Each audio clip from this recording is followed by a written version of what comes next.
राधा रानी और सेठ जी की सच्ची कहानी। ये कहानी राधा रानी के जन्म स्थल बरसाना की है, जो उत्तर प्रदेश के मथुरा जिले में स्थित है। बरसाना गांव में राधा रानी का एक मंदिर है। उस मंदिर के पास में एक धनवान सेठ जी रहते थे। सेठ जी के पास रहने के लिए बहुत बढ़िया मकान था। बाजार में उनकी एक अच्छी सी दुकान थी और सेठ जी के 3 बेटे और 3 बहुएं थीं। सेठ जी हर तरीके से संपन्न थे, लेकिन फिर भी सेठ जी का मन बड़ा ही दुखी रहता था, क्योंकि सेठ जी के सिर्फ एक बेटी की कमी थी। उन्हें लगता था कि अगर उनकी एक बेटी होती तो वो अपने मन की सारी बात अपनी बेटी को बताते और बेटी को बहुत प्यार करते। कुछ समय पहले सेठ जी की पत्नी का देहांत हो गया था, इसलिए सेठ जी बहुत अकेलापन महसूस कर रहे थे। सेठ जी रोजाना अपने घर के पास स्थित मंदिर में राधा जी के दर्शन करने जाया करते थे। एक दिन जब सेठ जी मंदिर में राधा रानी के दर्शन करने गए, उस दिन मंदिर में एक संत पधारे हुए थे। सेठ जी को उदास देखकर उस संत ने सेठ जी से पूछा, तुम उदास क्यों हो बेटा? सेठ जी बोले, महाराज, मेरे कोई बेटी नहीं है, इसीलिए मैं उदास हूँ। संत मुस्कुराए और बोले, यदि जीवन में किसी का अभाव है तो उसकी जगह पर भगवान को बिठा लेना चाहिए। तो सेठ जी बोले, महाराज, मेरे तो कोई बेटी नहीं है, तो मुझे क्या करना चाहिए? तो संत बोले, अरे सेठ, जब तुमको बरसाने का वास मिला है तो तुम बरसाने की बेटी राधा रानी को ही अपनी बेटी क्यों नहीं मान लेते हो? संत की ये बात सेठ जी को बहुत पसंद आई। उसी दिन सेठ जी ने राधा रानी का एक बड़ा सा फोटो मंगवाया और उसे अपने कमरे की दीवार पर लगा दिया। अब तो सेठ जी का जीवन ही बदल गया। सेठ जी उठते बैठते सोते जागते राधा रानी को अपनी बेटी मानकर उनसे बातें करने लगे और सेठ जी को अपनी बेटी को हर बात बताने में बहुत आनंद आता था। सेठ जी की राधा रानी में ऐसी लगन लगी कि जब भी वे दुकान पर जाते थे तो राधा रानी को भोग लगाकर प्रसाद पाकर ही जाते थे और जब शाम को लौटते तो राधा जी को प्रणाम करते, उनसे बातें करते और भोग लगाकर फिर प्रसाद ग्रहण करते और हर समय श्री राधे राधे नाम का कीर्तन किया करते थे और हर समय प्रसन्नचित रहा करते थे। एक दिन सेठ जी के घर में चूड़ी पहनाने वाली मनिहारिन आई। तीनों बहुओं ने बारी बारी से जाकर मनिहारिन से चूड़ियाँ पहन ली। राधा रानी को लगा कि आज हमारे पिताजी के घर में चूड़ी पहनाने वाली आई है, तो मैं भी जाकर चूड़ियाँ पहन लेती हूँ। जैसे ही तीनों बहुएं चूड़ियाँ पहनकर गईं, राधा रानी जी प्रकट हो गईं। मनिहारिन ने जब राधा रानी का रूप देखा तो वो उन्हें देखती ही रह गईं। राधा रानी बोली, मुझे भी चूड़ियाँ पहनाओ। मनिहारिन ने अपने मन में सोचा कि सेठ जी के घर में कोई मेहमान आए होंगे, ये लड़की उन्हीं की होगी। ये सोचकर मनिहारिन ने राधा रानी को भी चूड़ियाँ पहना दी। तो राधा रानी चूड़ियाँ पहनकर एक वृक्ष की ओट में जाकर के अंतर ध्यान हो गई।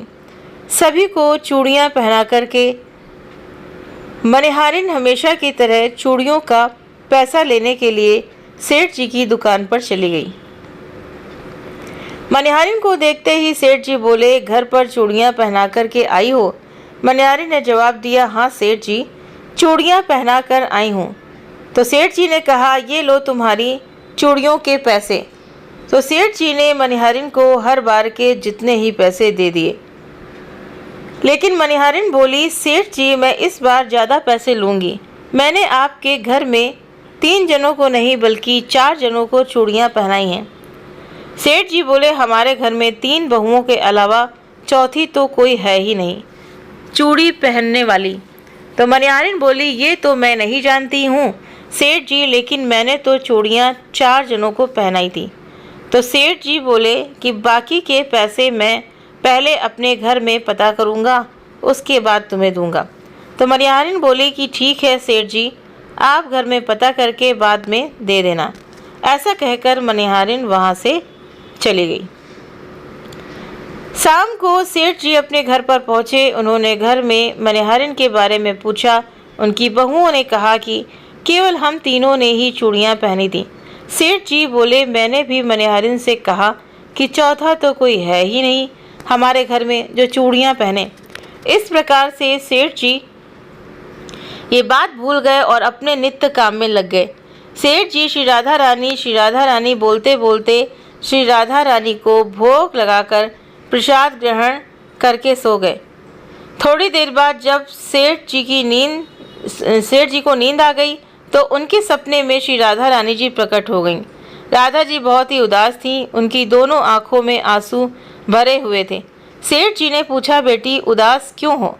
श्री राधा जी बोली, आज मेरा मन बहुत दुखी है क्योंकि मैंने अपने पिताजी का घर समझकर यहाँ उस मनिहारिन से चूड़ियाँ पहनी थीं, लेकिन पिताजी आपने उस मनिहारिन को मेरी चूड़ियों का मोल नहीं चुकाया।